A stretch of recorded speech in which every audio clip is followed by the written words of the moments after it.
The tighter, weaker, and more imbalanced your body becomes, the more damage you're going to take when running, resulting in more running injuries. So running can damage your calves, but only if they're too weak to absorb the impact of landing and pushing off when you run. So start to build up your slant calf raises to 15 reps with 20% of your body weight loaded on one leg, which is our target in the Targets program for long-term calf protection. But before that, we start with 8 weeks in the rebuild program first. Set up with a slant board and both of your legs on it. From there, you'll set a 3-minute timer and you'll aim for 60 reps in those 3 minutes, breaking down to around 20 reps per minute. Either start with just your body weight or with weights that you know you can do 60 reps for in 3 minutes. If you hit your 60 reps, then you can increase the weight next week. As you go through the 8 weeks of rebuild, you'll see your calf get stronger and more resilient against running. But remember that before that, we spend 8 weeks in Unlock on our FHL calf raises, 2 sets of 25 reps twice a week. And this scales by how close your feet are to the wall. The closer you get, the easier it's gonna be because there's less range of motion you have to work through.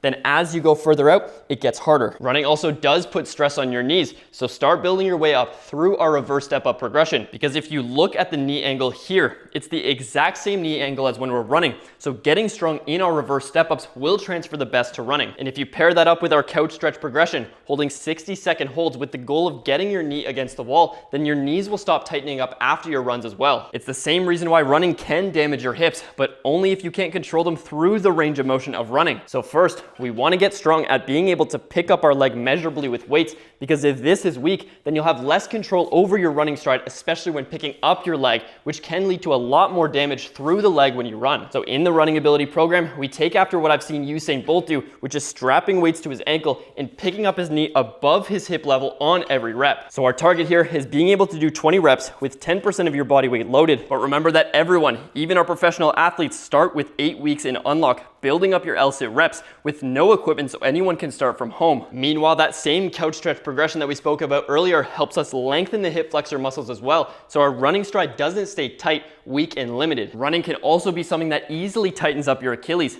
but only if you spend time strictly stretching instead of strengthening in a stretch position. So still take that stretch position so we're gaining mobility, but get strong through it so that mobility actually lasts. Otherwise, you're gonna spend your time stretching and it's just gonna tighten back up the next day. So here, the more knee bend that you go into and the more weight you use, the stronger you'll be getting when you do your reps. But to make full recoveries, you have to start and train at a level that doesn't cause pain.